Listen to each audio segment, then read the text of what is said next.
Manic and Chill, we're back. We're back before the draft.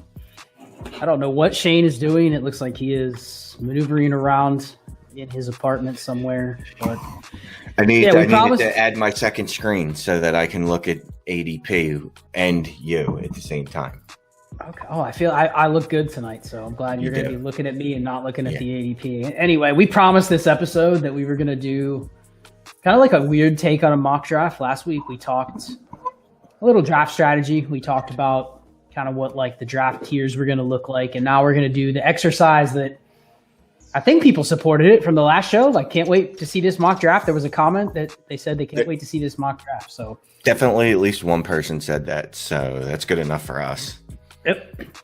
Yeah, so we're going to do a mock draft tonight. This is going to be the last episode, probably before the NFL draft. So we wanted to go through and look at what a mock draft would look like after the top 10, at least to me, obvious players in Superflex leagues are off the board. Now, I say obvious just because that's what's in my brain. I think you probably share a pretty similar sentiment to what we're going to do in this exercise, but that doesn't mean that's how it's going to go. So we'll talk a little strategy once we're done with this this exercise, because I don't think every draft's going to easily just be these 10 players off the board and then the draft starts at 111. But effectively, that's what we're going to do tonight. So, hi, Shane. Hey, how's it going? You ready? Let's draft. Who's up? Who's all? You haven't done. This is your first mock draft of this offseason, right? Oh yeah. I've done those drafts. Yeah. Yeah. So hopefully this is a little different, and everyone has already turned it off just because we've doing the 100th mock draft. So let's at least tell them who's off the board already. Trevor Lawrence. I'm going to count by using my fingers. Justin Fields, Zach Wilson, Najee Harris, Trey Lance, Travis Etienne, Jamar Chase, Mac Jones, Javonte Williams, Kyle Pitts. Yes. So for those of you scoring at home, that is 5 quarterbacks, 3 running backs, a receiver, and a tight end. And we talked a little bit on the last episode about, the positional advantage with Kyle Pitts and where do we take him, the positional advantage with Jamar Chase based on his current value, the scarcity with the quarterbacks, especially given the turnover in Dynasty right now, and then the running backs. Everyone always needs running backs. We're basically just shooting based on mock draft projections that these are going to be the 3 running backs that go in the first couple rounds. So we assume they're going to go in the first round of Superflex drafts. But after that, this is kind of like no man's land.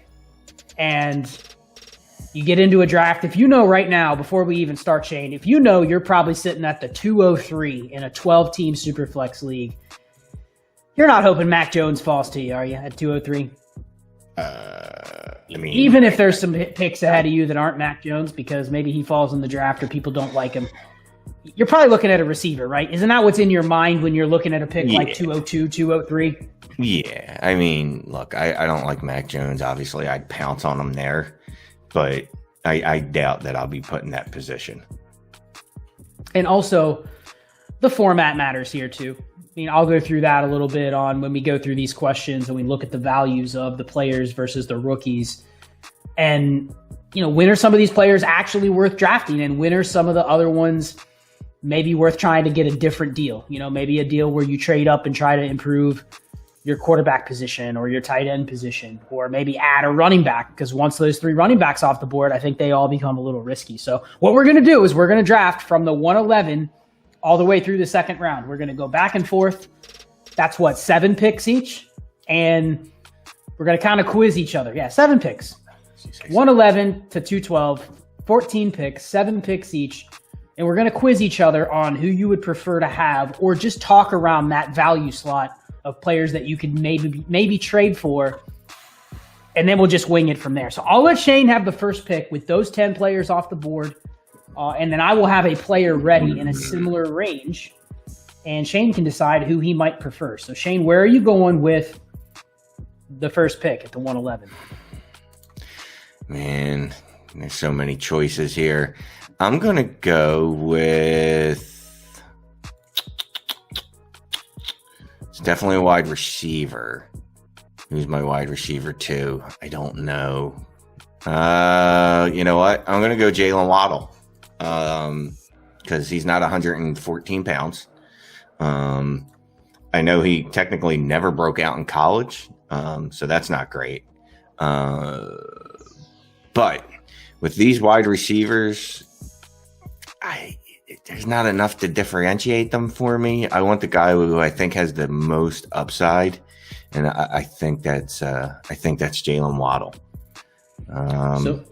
So Jalen Waddle is wide receiver 33 off the board in this exercise. Now, comparable players, just veteran-wise, I'll give you two names, and you tell me who you would prefer: Jalen Waddle or Jerry Jeudy. Jeudy. Not even close. Jalen Waddle or Laviska Shenault. Yeah, I don't care. Wait, that's not an answer, right? No, I have to choose one. It is an answer because I think it's pertinent to this discussion. But truthfully, I'm like, if you're on the clock, just talk through that. If you have Laviska Shenault, would you trade him for a pick to take Jalen Waddle, or vice versa? Would you take Shenault in a deal before you take Waddle? No, literally, if either side I was on, I would reject it. If I had Shenault and you offered me Waddle, I'd be like, no, I'm okay. I'm fine with Shenault here. I think he's going to have a good year too. And if you offered me Waddle or Shenault for Waddle, I'd say no. I like the rookie's chances. I don't see any difference in them. Obviously, their play styles, but as far as value, absolutely none. And either one of these guys could be a top 24 wide receiver in value next year, and either one of these guys could be, in the 50s. So basically, if you have the pick, you don't want Shenault, you want more. If you have Shenault, you don't necessarily want to trade him because you want more. So basically, whatever side you have is worth more. That tells me someone would have to throw you a little bit of a tax or a little bit of a kicker to get you to move off the pick or the player, regardless of what side. Yep. Just give me a fourth. That's all I want. Just a fourth. Just move me one way or the other. So I think that starts with this exercise. We're probably going to have this conversation like 5 times over the next 6 picks. But the first rule that I've said is before you draft one of these receivers that you're not uber confident is, even if it's your wide receiver too, you have to acknowledge there are some flaws in the Jalen Waddle profile. See what kind of deals you can make. Now, if you can shop for a different receiver, it's literally an easy comparison, just like I did with Shane. Jeudy or Waddle? You like Jeudy. You'd take Jeudy over Waddle, so you'd accept that trade because you see it that straight up. All day. So the other option would be, so in a shallower league, right? Like we talked about 2 episodes ago, start 10, 12-team Superflex. Man, if you can package this player, let me give you this trade. Let's say you package this pick with Baker Mayfield and you get Russell Wilson. Doing that in a start 10? Yes, I am. I'm doing that strongly. Okay. That's the kind of deal you can try to make to, in a start 9 or start 10 league, instead of just getting a receiver for a receiver. Because you even said it, Shane, you don't think it's a slam dunk that either of these guys, Waddle or the player you're going to trade for, is going to be a top 24 receiver. And in a league where there's only 9 or 10 starters, they're both in the same range. You know what I mean? So can you find an upgrade at another position? Here's another one. Noah Fant in the pick or George Kittle? That's George Kittle. Not even close. And I love Noah Fant, but yeah, that's the top 2 tight end. I mean, that pick's not making up nearly enough difference. Right. You could give me the 1, 10, 11, and 12 and Noah Fant, and I'm still taking George Kittle because I don't believe any of these 3 are significant difference makers. I'm sure I'll be wrong, because there's always a guy that pops out here. As I'll be reminded that Terry McLaurin and Chase Claypool came in second in the 3rd rounds or whatever. But nope. No, I'll keep Kittle. I think that speaks to the strategy right there. If you're in a shallower league, you may have a better luck packaging up and getting an upgrade at one of those positions like we talked about in the startup, tight end, quarterback. Even if you can pivot to a running back, you add a lesser running back to the pick and maybe get a little more job security, buy an extra year or 2 with a running back that's still on a rookie contract versus one maybe a little bit older. So just ideas like that But I think that's a good exercise because we're going to probably have a similar discussion. So you ready for me to go with the 112? Yeah, I think I know who it is, but shoot. I don't know if you do. I don't know if you do know who it's going to be. Because I go back and forth with this.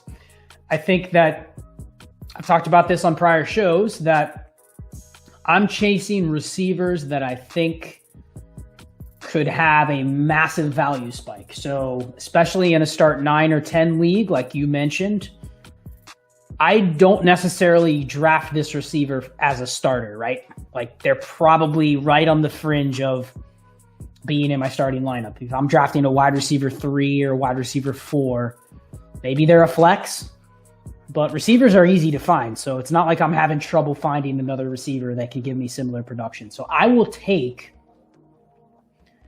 man, this is a good exercise because I'm going to be on the clock with the same decision. I'll take Terrace Marshall as my pick at 112. I think other people probably would take 3 or 4 guys over him. This ADP has him at wide receiver 47. Probably a little bit low based on what it would be during the next ADP run. But I think Terrace Marshall, he's really young, 3rd youngest receiver in the class. He has a prototype build where I think if he has a good rookie year, his value will be higher than some of these other guys that'll go ahead of him. I think there's enough warts with Waddle, the Moores, D. Smith. I think there's enough warts with those guys that I think Marshall has a little bit of higher value upside. So that's my pick, 112, Terrace Marshall. I like it. And you did a stellar write-up on Terrace Marshall in the DLF. The DLF, that's who we write for, in case you didn't know. There's buttons below. Really DLF good. Football. And it's funny you mentioned that because in the article I said, oh, yeah, he's my slam dunk wide receiver too. And here I am on the board with a chance to pick him. Maybe not. Too, and I'm debating. But yeah, I still, if I had to pick and I couldn't make any other moves, yeah, Terrace. It gets ugly quick at wide receiver, just so people are aware of where ugly maybe is not the word I'm looking for, but a lot of guys. So I'm going to go right behind him. Wide receiver 49. Would you rather Marquise Brown or Terrace Marshall? Oh, Terrace Marshall. Okay, not a Hollywood fan. I don't like that position anymore, so I'm going to switch positions. And this is a guy I know you actually do like, so this will be fun. Marshall or Evan Ingram? Oh, man. So if we're just talking to stock, even if it's a 1.5 premium, I still would take Terrace Marshall over Evan Ingram. But that's close. I mean, I like Evan Ingram as a buy, but yeah, I'd still take Terrace Marshall. Just, again, like, where is he in the overall ADP? Just curious. Superflex. Like, what's his overall number? This clicking thing is not working. This is good radio. Hey, if anyone's editing this, you might want to edit this part out. No, leave it in. His ADP is epitomizes 123. 123. Yeah. So you're talking about the right in front of Robert Tonyan, which I don't think is particularly close. I can't imagine drafting Robert Tonyan over Terrace Marshall. Yeah, I mean, that's round 9 of a 12-team startup. No, it's actually later than that. That's round 10, right after round 10. So I mean, yeah, I was going to correct your math, but I decided not to. No, it's right at the end of round 10. So round 10, round 11, like you're not going to get him there. I think the value is going to be a little higher once we see the next ADP. So it's almost unfair. So definitely all the players around him, I'm going to take him. But even if you go, let's just, so I'll give you this. Even if you go to like last year's rookie class, down in the same range that I was looking at when I was asking you about Jalen Waddle. Like if you're down to Jerry Jeudy and Terrace Marshall, I think that's a legitimate debate. I think I would still probably take Terrace Marshall because I think you're hitting the reset button on him. Not that Jerry Jeudy can't be good. I mean, I really like Jerry Jeudy. He has a really good profile and he's in a bad situation. You know, if their situation flipped like that, boom, it could be completely different. So without a landing spot for Terrace Marshall, if I'm just assuming an adequate landing spot and nothing changes with Jerry Jeudy, I think the logic is there's a chance Terrace Marshall could smash as a rookie, right? If he goes in and has 1,000 yards as a rookie, which is lofty, but it's possible. I mean, T. Higgins would have had 1,000 yards last year if Burrow didn't get hurt. We've seen a couple other rookies do it as rookies. So, I mean, I just think his value ceiling is higher than Jerry Jeudy, especially if Jerry Jeudy has another season with Drew Lock or with the current Broncos team. He can be productive. I just don't ever see his value spiking to a point where I can turn around and churn and profit on him. So that's why I would lean with someone like Marshall. And it's a specific to Marshall because I don't think some of the other receivers in this range have that same market equity. Meaning, I did a podcast the other day and I asked Ray Garvin, former DLF writer, shout out Ray, Destination Debbie. He's like the biggest Devonta Smith fan I know, right? He's pounded the table for Devonta Smith for over a year. And I just flat out asked him, I said, if Devonta Smith has 1,000 plus yards, 200 plus PPR points, and he's a top 30 or better receiver this year, the community is not going to blow up on Devonta Smith's value. Would you agree with that? They're not going to be like, oh my gosh, he's CD Lamb. He's top 6 receiver in Dynasty. No, he's solid. He'll probably come in late teens, low 20s. But he's not going to rise to a point where it's like, oh my gosh, I have to have him. I'll give you 3 first 4. You know what I mean? That's what I'm chasing with the receiver. He just doesn't have the profile. There's already too many people that don't like him. He's a little bit older. He's going to be 23 before he plays his first game. He doesn't have the production profile. He basically is a guy you draft. Okay, I'm going to get 14 points a game for him for his rookie contract. Cool. That helps your lineup. That probably is in your lineup, even in a start 10 league. I just don't see the other outs. So I'd rather draft a guy that has more outs. So I know I went on a tangent there, but go ahead. No, I like it because Devonta Smith he's very polarizing. If he struggles even a little bit, the community doesn't like him. We already want to be out on him. He's 166 pounds. We lost our minds over the fact that he's 4 pounds less than we thought he was. Which, you know what I mean? Like, that's like the difference between me when I wake up and like after lunch, 4 pounds. But we dislike him so much that 4 pounds is enough to go, you know what? He really is really skinny. Like, not just skinny. He's really skinny. And what's that? Well, let me ask you this. Yeah. If he goes out and has Jalen Reagor's rookie season, does his value tank? Yeah, he's done. He's done. He'll never recover. He'd take 3 straight 1,500 yard seasons for his ADP to recover from that. And I'm not going to draft him here either. I'm going to draft Rashad Bateman over him. He's Bateman. What's the knock on Bateman? Injuries?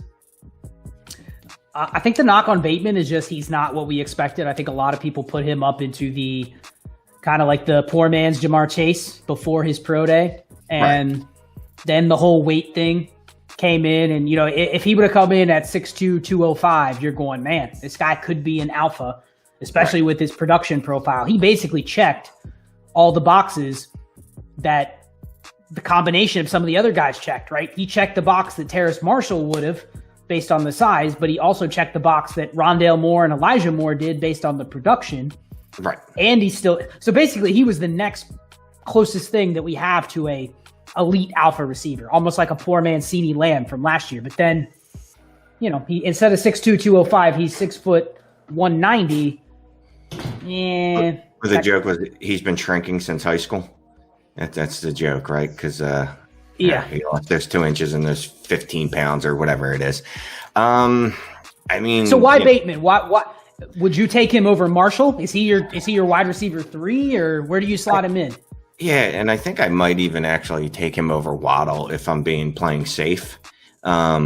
He feels safe to me. He feels like a guy that's going to be at worst a wide receiver too, right? He's got the college production. He's still young.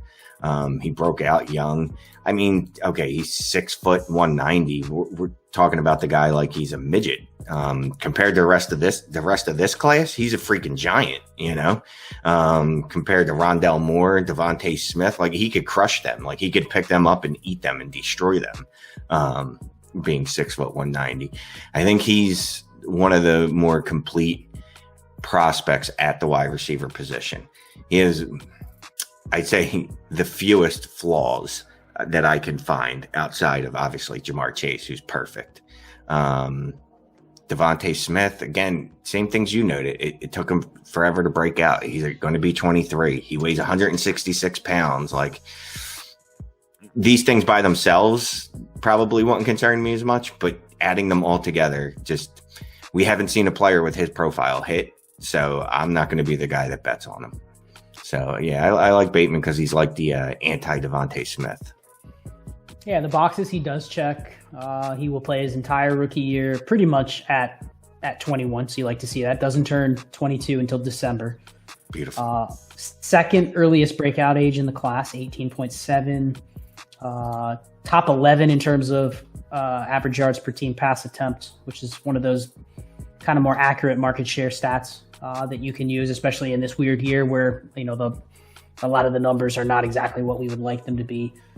4.38. I mean, 4.38 40, which, you know, you can argue whether that matters or not, but at least it checks a box. Now it's, you know, sub 26 BMI. I think that's the one thing that concerns people, because, you know, whether you like BMI or not, if you filter out players that are drafted in the range where he's probably going to go with that BMI, just taking those two things alone, it's not that great. But I kind of agree with you that if there is a player that, you know, could be solid, right? Like you mentioned, you're willing to bet that he's solid. You're not going to miss on this pick. So, well, let me ask you some vets around Rashad Bateman just to get your thoughts on maybe who you would prefer. So he is wide receiver 32. Rashad Bateman or DJ Chark? Very similar, actually. Chark had the knock of being Chark didn't have the production profile, but also had a low BMI coming in. So I kind of see those guys as kind of similar. Who would you take? I'm going to go with Bateman. You mentioned earlier about resetting the clock. Chark's at that point where he's in a make or break season, right? Like, if it goes bad for him this year, then he's entering free agency. And his future's just a little too iffy for me. All right, I kind of agree with that one. I think you're probably getting maybe a little safer, but maybe a similar prospect. And I agree with resetting the clock. That's a good call. Juju Smith-Schuster or Bateman? Juju. They're not even in the same realm. You know, I like Juju, but I think Juju's kind of is what he is. You know, I mean, that's why I asked.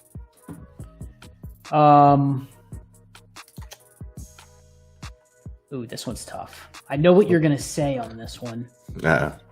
Robert Woods. Oh, come on. Come on, Scott. Just stop it. Of course it's Robert Woods. It's always Robert Woods. It'll be Robert Woods until he's 37 years old, and it'll be his 19th straight year of outperforming his ADP.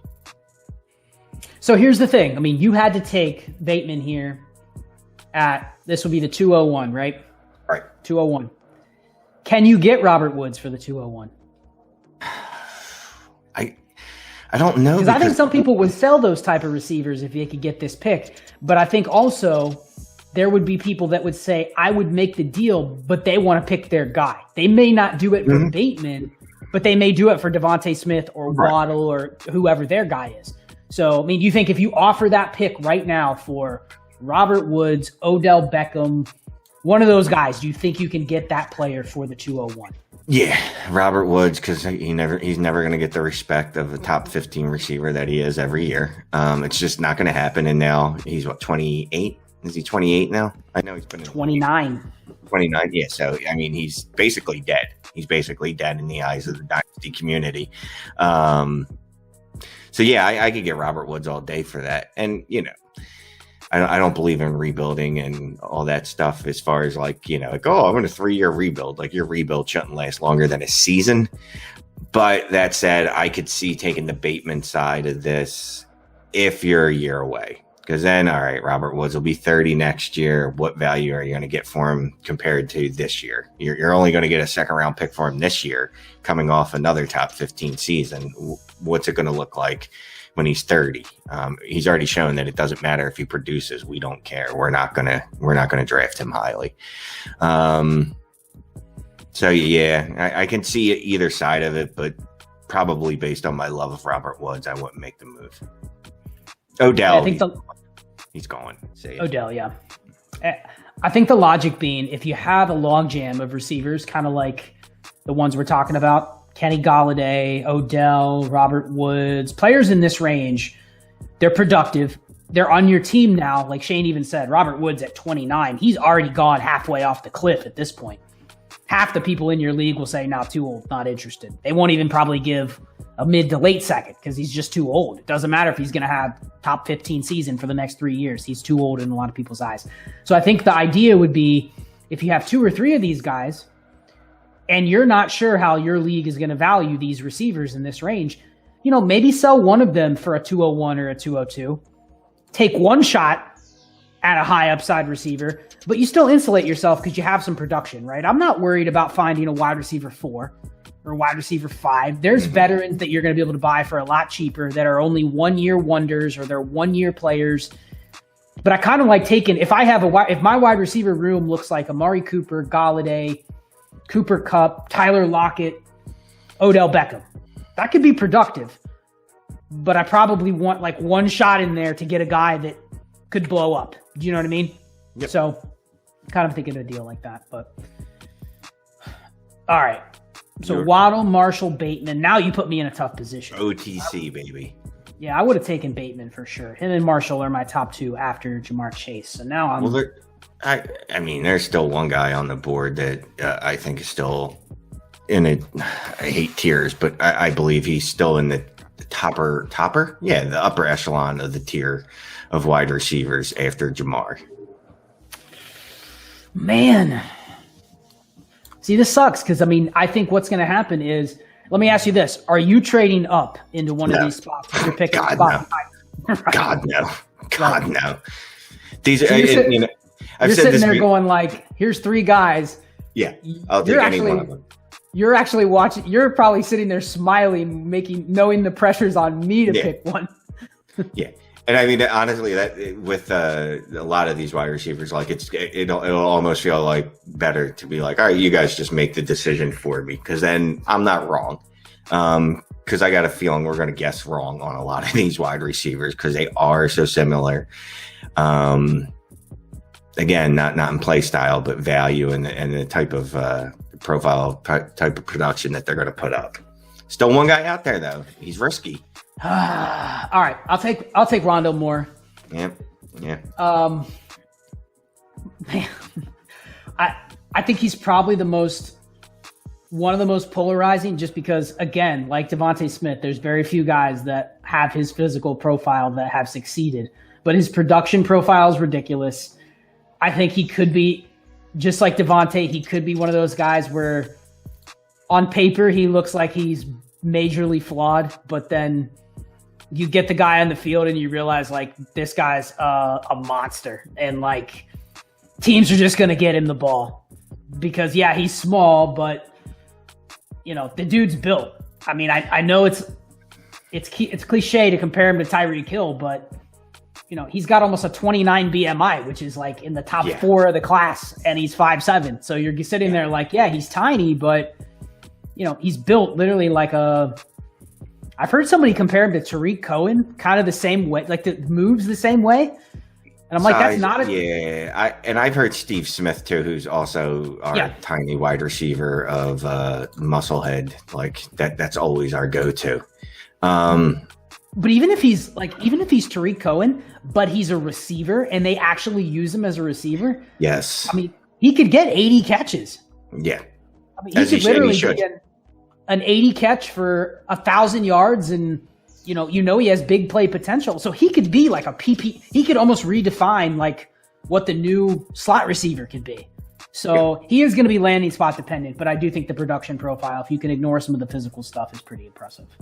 Yeah, I mean, outside of his injuries, I don't care about his size. Now, if he was 5'7" and 170 pounds, I'd be a little more concerned. But at $181, with that BMI, like he's built like a tank. It's definitely not, Tutu Atwell type of measurements. those would be bad. Those you could die on the field, and Tutu Atwell should not be allowed to play football in the NFL because I think that's probably manslaughter. Whoever drafts him should be convicted of manslaughter.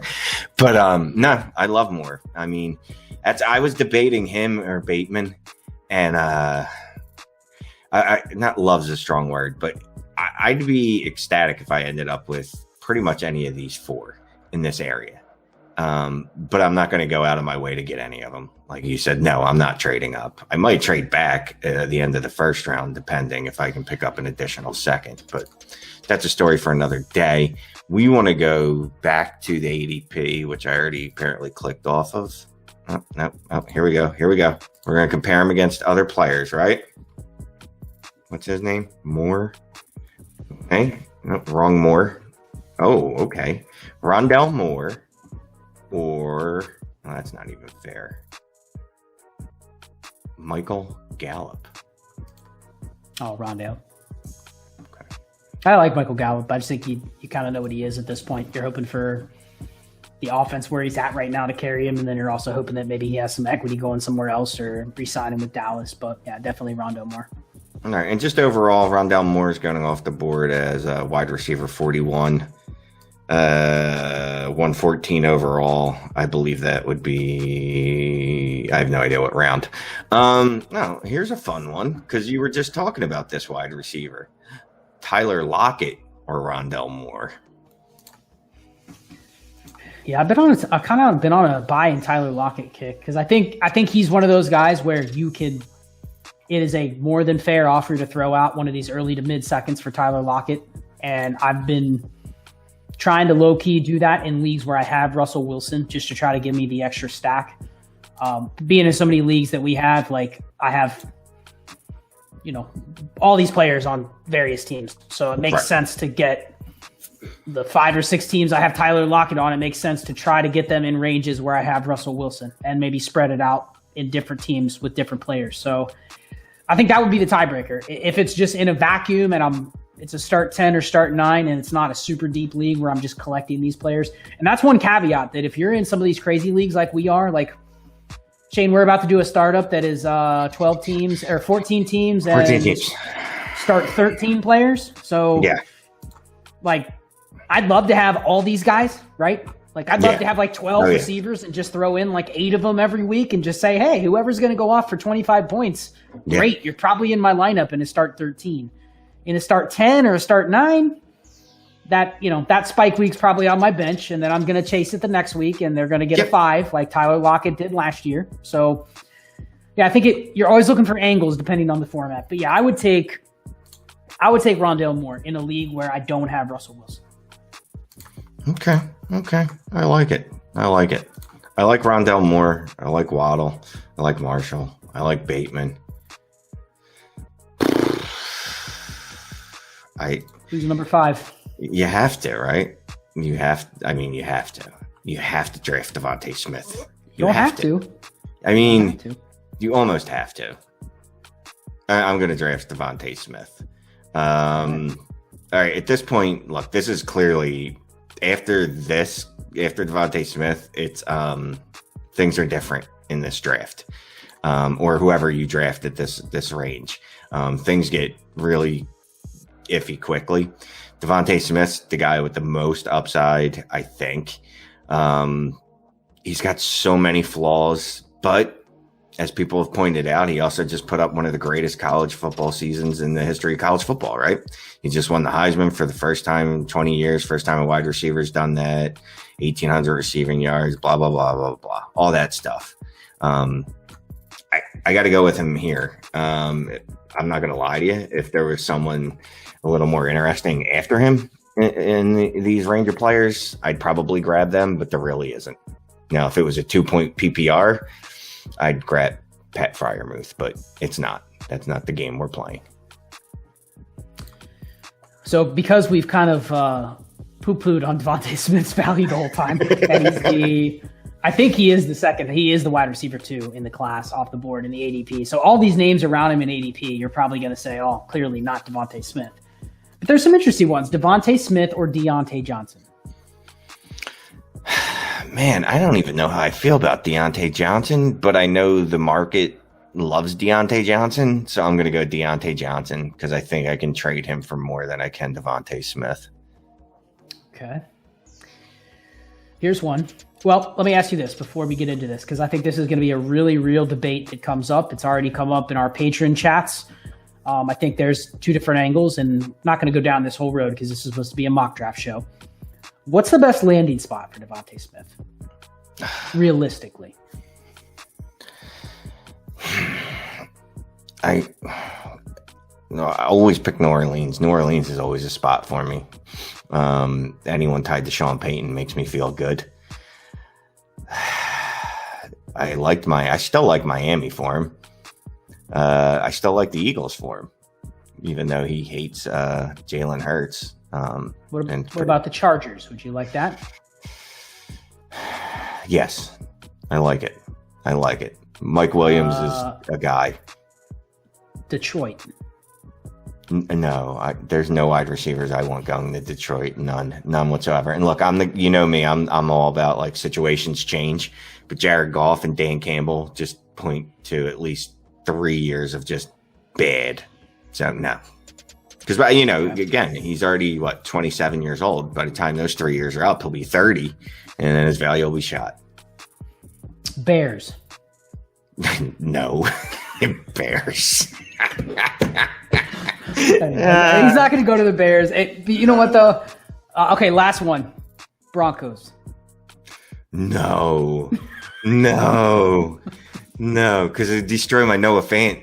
It'll destroy. And they don't replace Locke, and he now has to produce 5 top 12 players in his position. That might be the worst landing spot. It's still the Bears. It's always the Bears. Okay, so the mythical perfect landing spot for Devonta Smith, wherever that is, let's just assume when he goes there, there's a little sparkle in your eye and you're like, oh, Devonta Smith went there. I may have to be a little more interested. And the Bengals take Jamar Chase. Devonta Smith or T. Higgins? T. Higgins. So nothing can stop that. There's no, and I'm a guy that says T. Higgins is going to be a wide receiver one. Obviously, it's going to get a little harder for him if Jamar Chase is there, mostly because Joe Burrow will be dead, because that means they passed on an offensive lineman that they should have drafted. But no, I'm still taking T. Higgins because T. Higgins, just regardless, the situation will change eventually for him, and he's that good. Look, Tyler Boyd, even if they draft Jamar Chase, they're not going to hold on to Jamar Chase, Tyler Boyd, and T. Higgins their entirety of their career. One of those guys is going to move on at some point and be an alpha somewhere else. Probably not Tyler Boyd. He won't be the alpha. Probably be Chase or Higgins if they went somewhere else at some point. 2 more. Courtland Sutton or Devonta Smith? Oh, God damn it.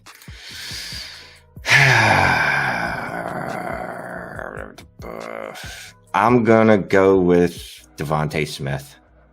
And I'm just shooting upside at this point because Sutton shouldn't be anything more than your wide receiver 3. If he's your wide receiver 2 or 1, your team is in severe just trouble. It's bad. So at wide receiver 4, I'll take Smith on the chance that, maybe he is that unicorn that we saw in college. Maybe me and you are wrong for drafting him in the middle of the second round after every other receiver that we could think of. I'll take that chance. Cooper Kupp. No, I can't stand Cooper Kupp. You know that. So Cooper Kupp is way behind Devonta Smith. I should say Cooper Kupp, right? I should say Cooper Kupp. I can't get on the Cooper Kupp train. I just can't do it. I can't do it. That's a bias, though. I got a thing against white wide receivers. I don't know what it is. I can't trust them unless it's Jordy Nelson, and he ain't coming back. And Cooper Kupp is no Jordy Nelson. Let me say that. Yeah. Well, technically Cooper Kupp and Courtland Sutton are ahead of Devonta Smith in the ADP. So that you pick some guys behind him over him. But that just speaks to, and that's why I purposely ask you a couple behind him and in front of him, because that just speaks to how ambiguous receivers are. Mm-hmm. You could go in one league and say, okay, I'm going to pick Devonta Smith. Who wants to trade me Courtland Sutton? They could laugh at you. In another league, you could offer Courtland Sutton for the pick on the clock, and they're about to pick Devonta Smith, and they're going to laugh at you. Yeah. So either side, you get laughed at, and you're going like, okay, There's no consensus. All these guys are in the same range. And I think that just speaks to the fact that, you're just getting a receiver here. You're getting a receiver and you're arguing, okay, am I getting production or am I getting a stack with my quarterback or am I getting pure upside? But I've never seen the guy do anything before. Like Courtland Sutton, if he went out and had another 1,300-yard season with 12 touchdowns, his value would go up. It would. Oh, yeah. That's just how people would react. They'd go, oh, man, if he would have never missed those years, look what he would be doing. He'd be Mike Evans if he wouldn't have got hurt. You know what I mean? Like, that's how people would be talking about him. But, yeah, I think you're just kind of in an ambiguous range, and that speaks to Shane's decisions. He definitely didn't go with the ADP.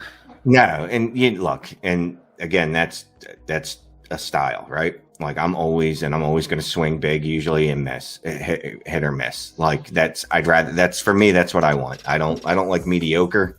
I don't want average. I don't want wide receiver threes because I can get them anywhere. I can get that production anywhere. So if I'm going to miss, I'm going to aim high like Marquise Brown. Like I expected big things from him last year. I missed bigly. But that's okay. I'll take it.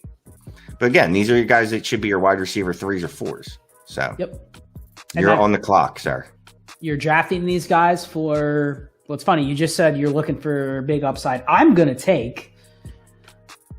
take Elijah Moore. And I think he can argue to be in the same range with those other guys. I think he's got some appealing things. He is the 5th youngest receiver, 8th earliest breakout age, top 4 in average yards per team pass attempt, could go in the top 40, 45 picks of the NFL draft, 4.35 speed, crosses that 26 BMI. He's at 26.3. So he has some things going for him.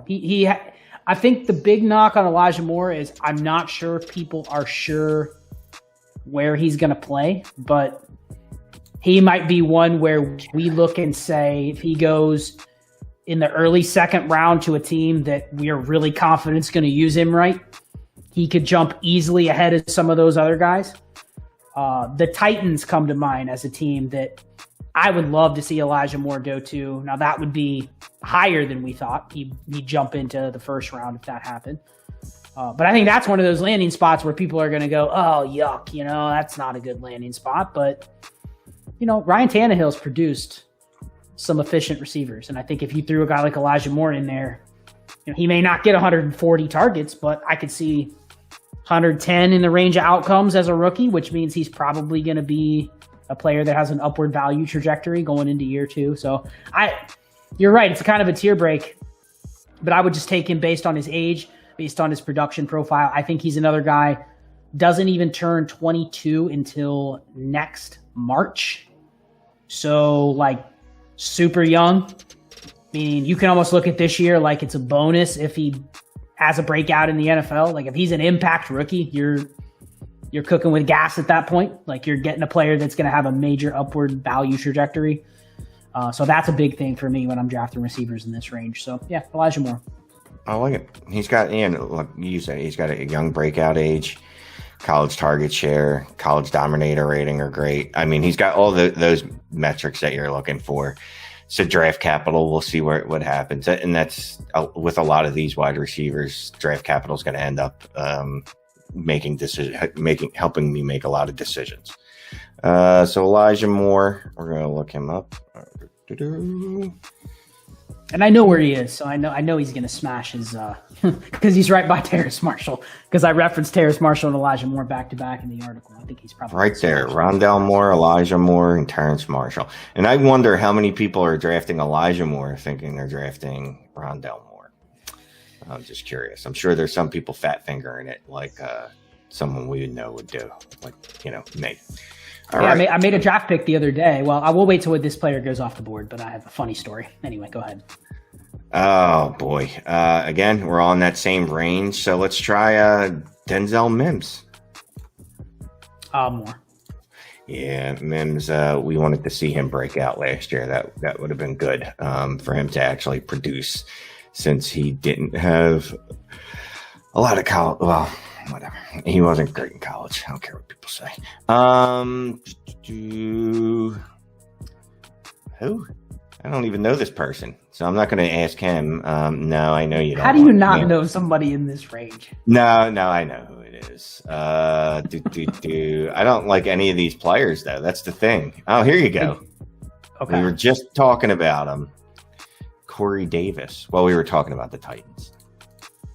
Yeah, and he's on the Jets. So, yeah, I'll take him over any Jet. Now, let's just say that. Okay. And watch, he'll go in the second round of the Jets. Okay. Here's a fun one. All right. A.J. Dillon.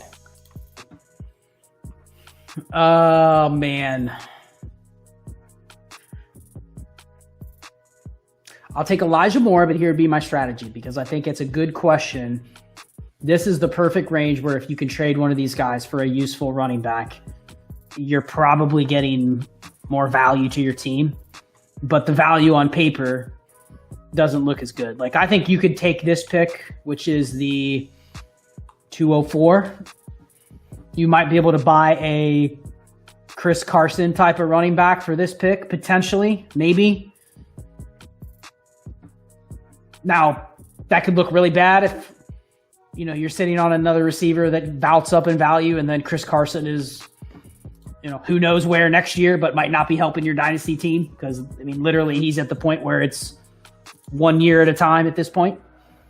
But I think that's the range. Again, if you're going to start 9 or start 10, you probably don't need Elijah Moore to be in your lineup. He's probably going to be drafted as your wide receiver 6, 7, 8. Like, if you're drafting a bunch of receivers, like, you're probably not drafting him to necessarily go in your lineup. So if you have a need, kind of just speaks to this exercise of, if you're stuck in this range, try to trade before the draft becomes evident, right? Like, if you can move the 204 for something that you can upgrade at another spot or a different position, do it now before everyone realizes, oh, that's just going to be a bunch of receivers. I'm not going to trade for that pick until it's obviously on the board. So, yeah, I think this is the cutoff point, Shane, where I would trade any of the receivers that were rookies last year, maybe even Shenault, Reagor, Mims, Henry Ruggs, Michael Pittman. All of those guys are easy swaps out for one of these picks just to hit the reset button.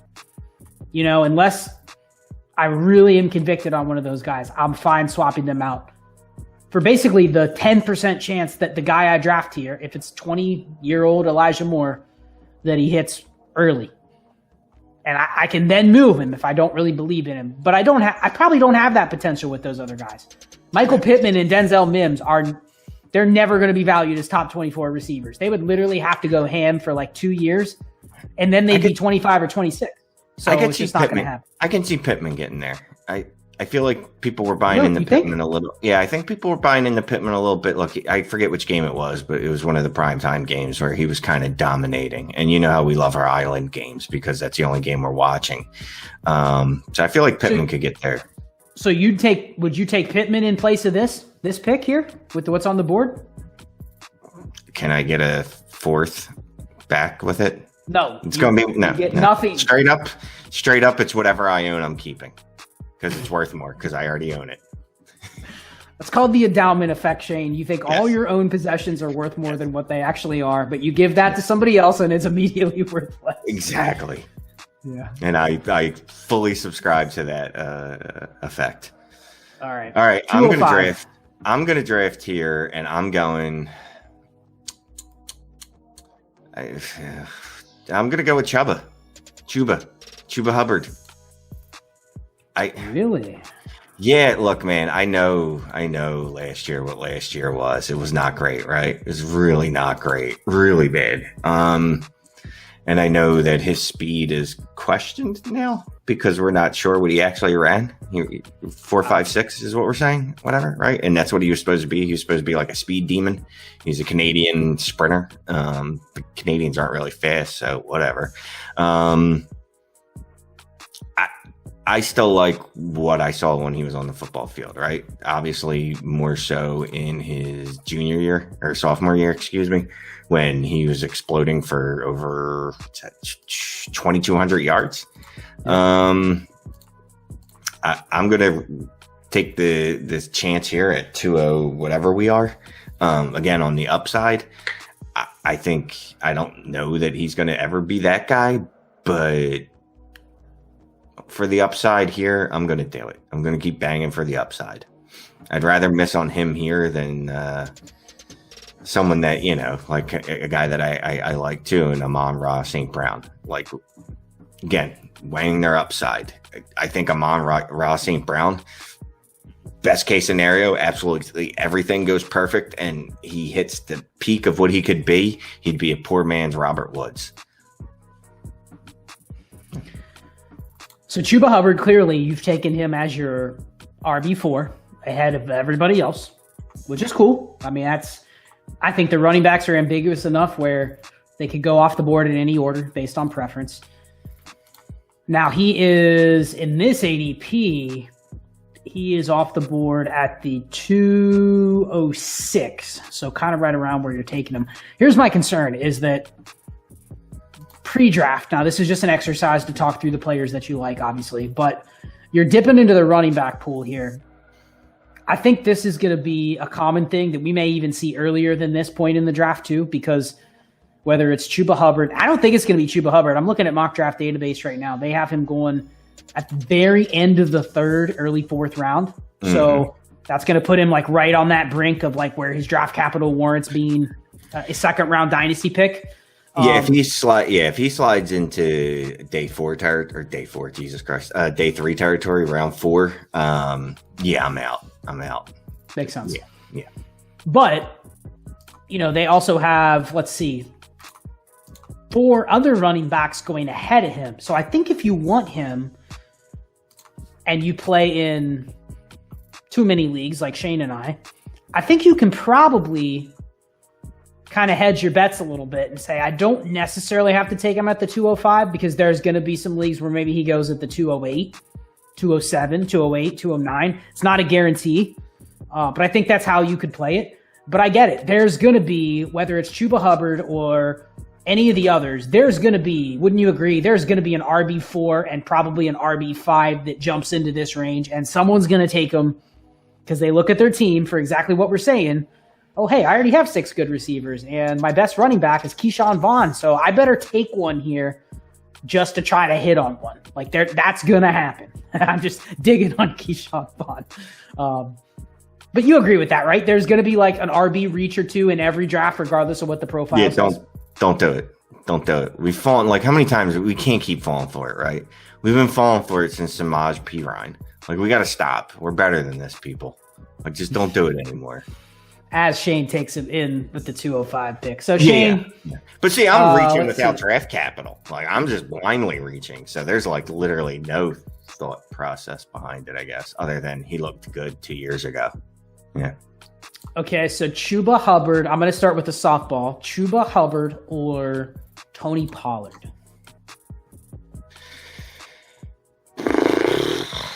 I guess I'm going to go with Pollard. No, I don't want to go with Pollard. Pollard's the guy that you were talking about when you were on UTH last week.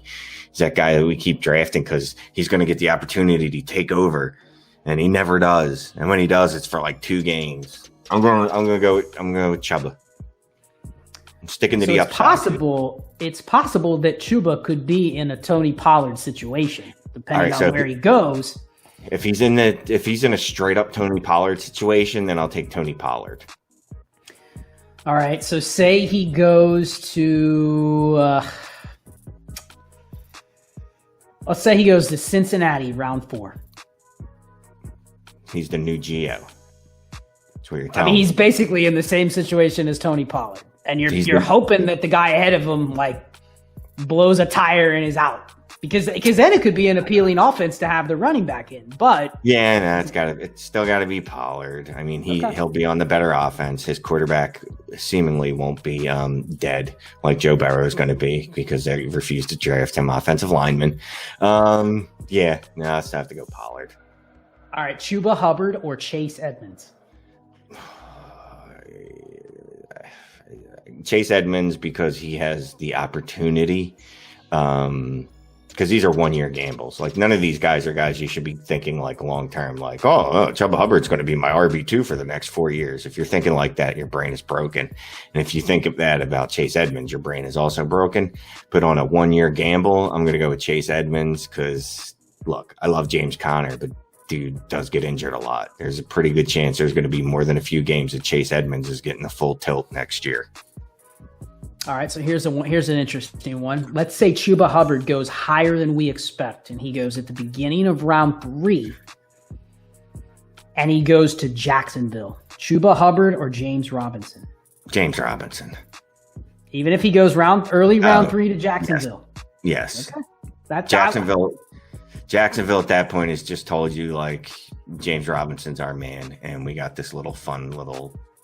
He's not a scat back because he's 6 foot. I don't know why I'm calling him little. He's 6 foot, but he's not big. No, I'll take J-Rob. Okay. Let me see if there's any other interesting ones. I was going to say Chuba Hubbard to Tampa Bay, but that would just be people just scoff at that.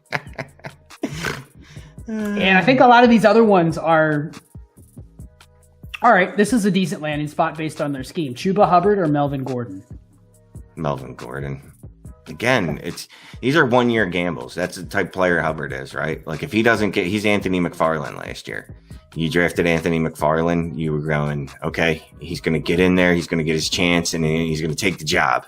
And guess what? He couldn't even get on the field. That's. I'm not saying that's what's going to happen to Chuba Hubbard, but that's where he's at this year. At least no matter what happens, I know unless Melvin Gordon gets pulled over for drinking and driving again, he's the starter in Denver. Yeah. Well, I think one thing we can learn is there's going to be a running back or two, even if they don't go as the RB4, 5, 6 off the board. Maybe it's the RB7, but they land in this spot where people are just like, oh my gosh, I have to have him, right? I'm actually fine with what you did. Stick with as long as you pick a range, right? Like these guys have to go before round 4. But before round 4, from the end of round 2 to the early part of round 4, to me, it's all the same, right? None of those guys are guaranteed just to be handed the starting job. They're probably being drafted on a team that has a decent running back already. Now, it might be a Melvin Gordon or, a Leonard Fournette, where it's like 1 year away from being a runway to having more of an opportunity next year. But I think the community is going to latch on to 1 or 2 or 3 of these guys that land in a good spot, and they're going to go, oh my gosh, we got to draft him at the end of the first, early second. And if you really like Chuba Hubbard, but he lands in a place like Buffalo in round 3, you're going to be going, oh, that sucks. And he's going to fall to the 3rd. You know what I mean? But stick to your guns. If you really like a player, don't fade the situation, because what we've seen with these running backs is we just went through a bunch of guys. I could go through many, many more. I mean, you have Myles Gaskin, Zach Moss, Ronald Jones. Like, there's a ton of guys in this range. All those guys are solid players. None of them are insulated for more than a year. And they're never going to be. They would literally have to go out and have like a top 12 season for the team to be like, okay, Zach Moss, you're the starter for the next 2 years. There's almost nothing he can do to have any more insulation than where he is. So his value, like Tony Pollard, strictly like week to week opportunity based, right? Like when week 1 comes next year, if they go Zeke Elliott's more healthy than he's been in 3 years and he's going to get 28 carries a game, Tony Pollard is not the RB30. No. Yeah, he's not even the RB50. No one will give you the RB50 or RB30 price for him on opening day. Zeke gets hurt, he's RB15. So that there's a different value makeup between like Tony Pollard or Chuba Hubbard in one of those situations and literally like Melvin Gordon. Yeah. Melvin Gordon's value is like, okay, he's going to get some touches for next year. But that's it. There's no upside, and there's a really, really low floor. So anyway, I'm not taking a running back. I'm going to take Amon-Ra St. Brown just so I can tell my story. I actually drafted Amon-Ra St. Brown the other day, Shane, and I dropped Equinemius St. Brown to make the pick. And I was so tempted to drop somebody else because I wanted to have them both on the roster for like 5 minutes. But we dropped Equinemius St. Brown to draft Amon-Ra St. Brown. So hopefully he does not follow the footsteps of his brother. I think he's going to get drafted higher. He's probably going to go early 3rd, late 2nd round, if I had to guess. But yeah, I like, he's kind of, you mentioned Robert Woods. Maybe you hope he becomes like a Juju. Keenan Allen is like his absolute like peak, what he could be. That's probably pretty lofty, but if he can adapt. I've heard some people talk about how he's not a like a perfect slot receiver. Like he still has some work to do. So that concerns me a little bit because like, where is he going to play? But I have a feeling he's one of those guys that falls in a good landing spot that he's going to be a little higher on boards. He's not going to be like wide receiver 8 or 9. I think he may jump a little bit higher. So anyway, Amon-Ra St. Brown. Got any comps? I agree with you. I like it. Just not sexy, right? Like just kind of like Yeah, no, I like him. You know I like him. It's just he's definitely this part of the draft where it's like, oh, okay, yeah, I got him on Ross St. Brown. Like, I felt a lot better last year in Devy drafts when I was drafting him, and I expected 2020 to be like that springboard year. And instead it was just like, no, I'm doing the same thing I did the first 2 years. I'm kind of like good, not really great, but not bad enough to be bad, not great enough to be great, but I'm just kind of that meaty part. So that's kind of pro he is. That's fine. That has some value as my flex, although I'll never play a guy like that in my flex, but unless I have to. Let me ask you this. So would you prefer Amon-Ra St. Brown or, man, it's a really bad range of players. Right above him, how about Kenyon Drake? St. Brown. Okay. Because you hate the Raiders? No, I just think that you're not going to be able to get this pick for Kenyon Drake. And it's one of those trades where I would rather have the insulated asset going into the offseason. And then when we get to the season, there's probably nothing Amon-Ra St. Brown's going to do from now until the season starts that's going to change his value. Whereas Drake is going to need to do something for his value to rise a little bit, I think. I would rather acquire guys like Drake with a different type of deal, not with what pick are we on? 206. I'd rather buy Drake with a 301 and throw in a player versus the 206. So yeah, and I know he's probably too far down on the ADP list to compare to other receivers to where you'd actually say like there's a debate because I know he's a little disrespected. Here's an interesting one.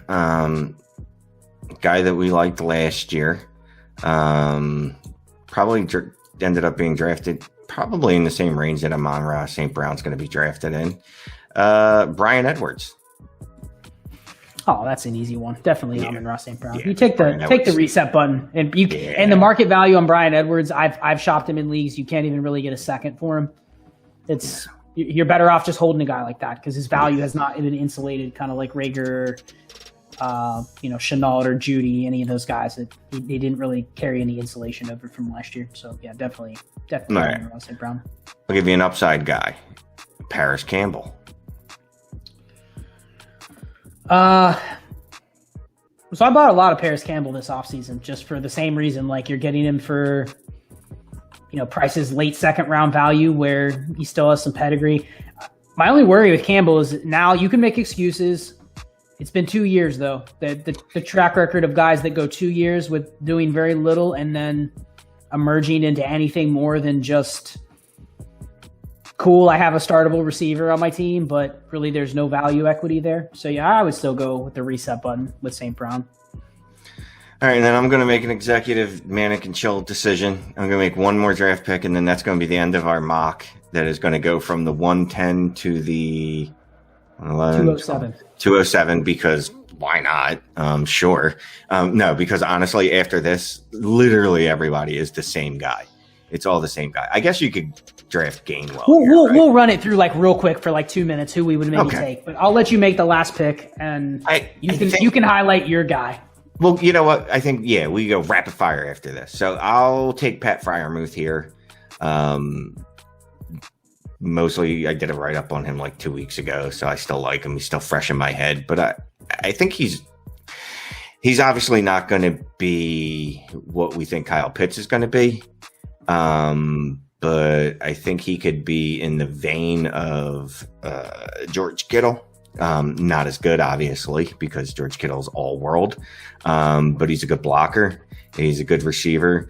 He's not going to be a deep threat. But also drafting here, this is where I'll take one safe pick. Like Pat Freiermuth is going to be a starting tight end in the NFL.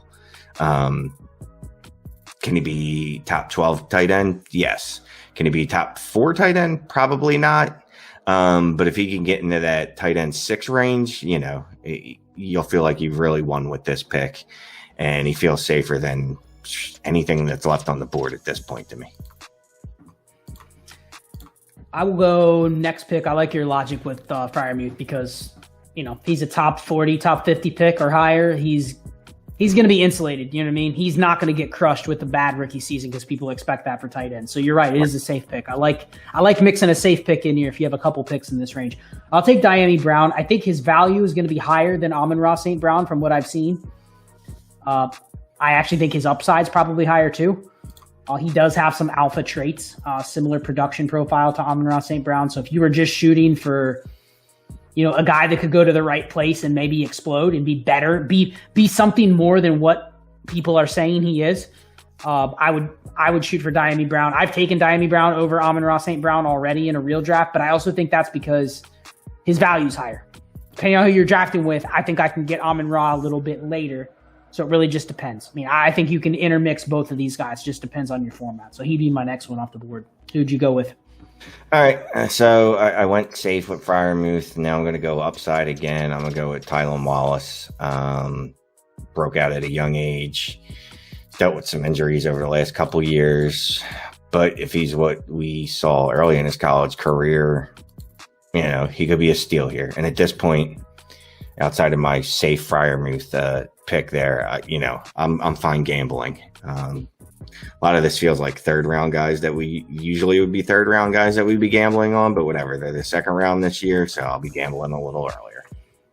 Yep, and you see St. Brown, Dyami Brown, Tylan Wallace, all those guys kind of go in the same range. I'll take Seth Williams. Last episode we talked about Seth Williams a little bit, finding out he's a year younger. So that just blows me away, man. You got to move him up. So I think his value is going to slowly rise, especially if he goes a little bit higher than people expect. People had pegged him as like a round 4 pick, but I wouldn't be shocked if he goes mid round 3, which I think would put him like in Bryan Edwards territory from last year. But what Bryan Edwards would have been had he not gone back to school and then basically wasted his entire pre-draft process. So I think that's a pure home run pick.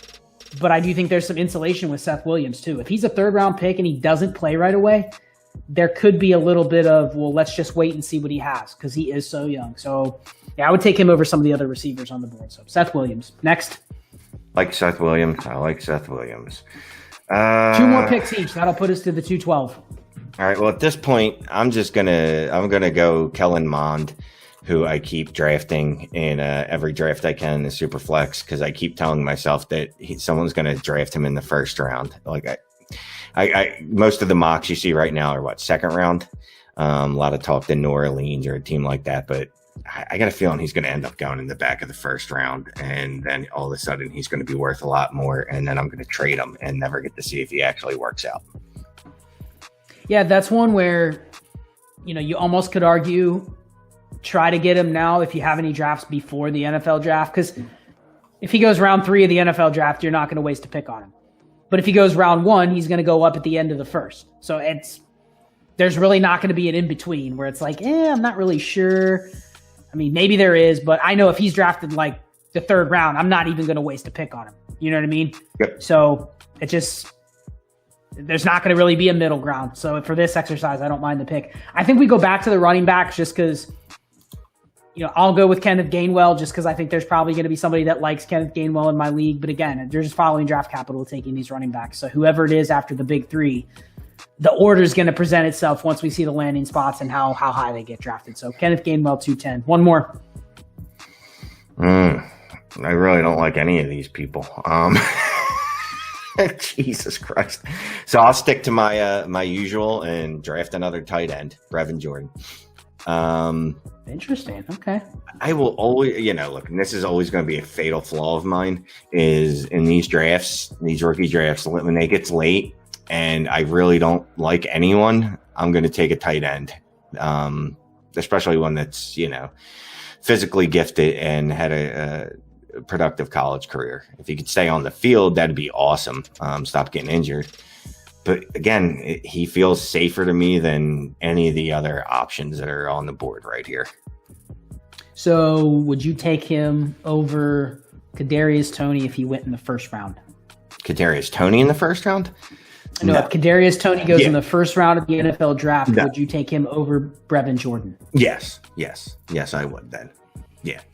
Look, I'm not a slave to draft capital, but it's hard to ignore first round. And look, yes, there's been misses. There's been Henry Ruggs.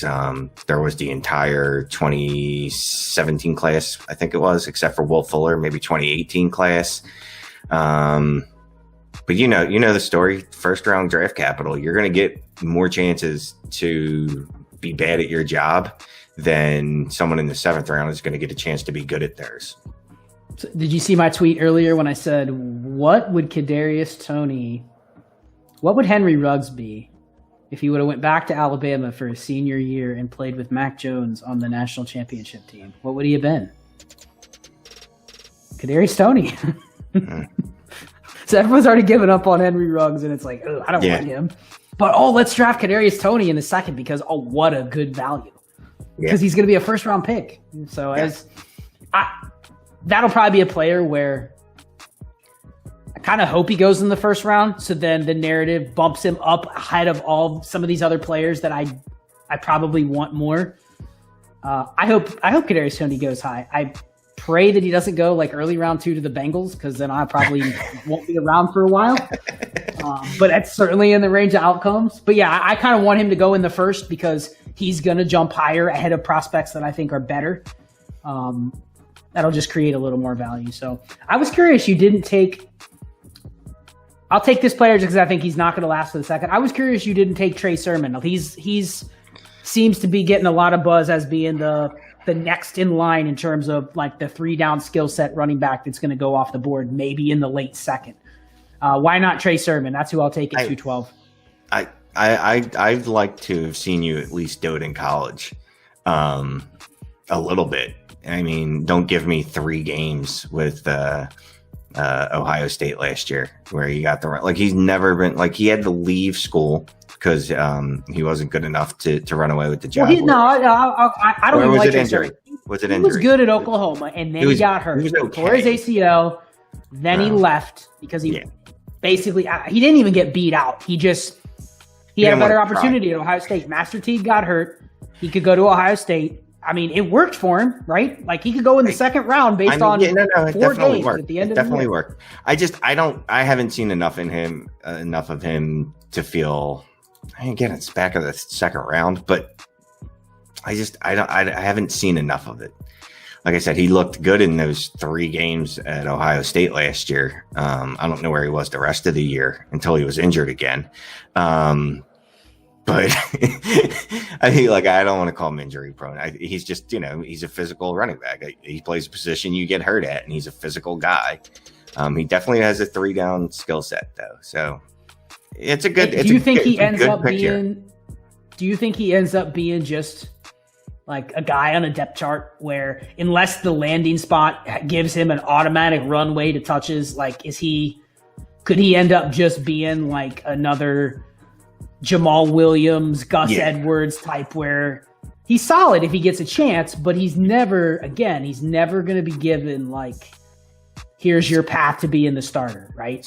So, and he feels and this just might be, burnout on my part, but he feels like the running backs that we always tell ourselves are going to be Chris Carson, right? They're always drafted in this range, this 2nd, 3rd, usually 3rd round, 4th round. So he's like Alexander Madison, where it's he's just gonna tease you for years, and then you realize there's a reason he's a 3rd round pick and probably never was expected to be a starter unless it was an emergency. Right. No, again, maybe he gets drafted in the 1st round, and then I throw that out the window and I overdraft him and I reach on him like he's Keyshawn Vaughn. Stay tuned for the next Mannequin Show where Shane is talking about how Trey Sermon is his RB2 now. Yeah, you got to move Trey Sermon up. Because he lands to the Falcons in the 2nd round and he shocks everybody. Yeah. This was a good chill. I think this was a good exercise. Close it out. It was. This might have been our longest episode. I'm proud of us. I don't know if Addison will make it 1 or 2 episodes. That's up to him. Hopefully he keeps it as 1. That'll be my suggestion. But no, definitely a good exercise to go through. What I found here more than usual is I'm drafting a lot more wide receivers than I usually draft in the 2nd round. usually I'm that guy that's like, hey, running back, because he's only one, an injury away. But there's been too many players where they're an injury away for their entire career. So, it's a passing league. There's more 3 wide receiver sets and more 4 wide receiver sets than ever before. So there's going to be a chance for these guys to make names for themselves. And then, I keep saying this isn't a great class. And it's not a great class. It is deep at wide receiver. It's just a lot of these wide receivers are the same guy, like you were talking about earlier. There's going to be no impetus to trade up from the 206 to the 203. Like, no, just don't even ask me, because it's automatically going to get rejected. I'm not giving you anything extra to move up any spots whatsoever when I can get any one of these guys. Yeah, I mean, we made 14 picks. 10 of those were wide receivers. We talked about Kadarius Toney, where if he goes high in the draft, he will definitely be in that mix too. So really, and then you have Freiermuth, who's probably going to go in this range in every format, every draft, just because he's a safe pick, like you said. So, this second round is going to be defined by wide receivers. I can confidently say there's probably going to be at least 14 receivers that go off to the board in the first 3 rounds of the NFL draft. So there's going to be a bunch of guys that go in this range. We already know. We may not know the landing spots. We may not know the order, but they're going to be there. The rest of the picks, the value of the rest of the picks is going to be determined. How many running backs go day 2? Do any quarterback surprises and go in the first half of the second round to where it's like, oh, okay, I'll use a second round pick on that guy instead of picking another receiver. But let's say only 4 running backs go day 2, and there's only one more guy that sneaks in this range. And then no quarterbacks go till round 3. Your second round is Pat Freiermuth and a bunch of receivers. Yep. So plan now. Don't wait till the draft, because once the draft happens, the tiers are going to redefine themselves. So if you're in this second round, start proposing trades. Get creative. 2-for-1s. Try to color up at quarterback. Try to get an advantage at tight end. Try to trade for a running back. Like, you have to be creative. Otherwise, your 4 second round picks look great until you added 4, just another guy receivers, and you're going, that's not that fun. So, yep. Anyway, final thoughts, Shane? By the time we talk again to the Manic and Chill audience, the draft will have happened, and that's fun. That's all. Yeah, and actually, we signed up to be on the draft coverage on DLF, so check us out there if you want to check out the live coverage, if this comes out before that. Hopefully. But yeah, I saw Shane on the list, and I'm like, let's create Manic and Chill on the channel at 9:30 on draft night. Love it. I love it. Is that what time? I tried to pick for whenever I thought the Eagles would be drafting. I just followed you. Back. Yeah. So yeah, I saw you on there. I'm like, oh, okay, I'll jump on with Shane. That's cool. We have some rapport. So, all right. At Shane is the worst. At Charles Chill FFB. Dynasty Trade HQ. Dynasty and Chill. Click the buttons below. DL Football. Only one F. Remember that. I've typed in 2 and it doesn't show up. So DL Football on Twitter. We'll see you guys. We'll do a post-draft show. I'm sure there'll be a lot of post-draft content that comes out from the DLF channel. So later, guys.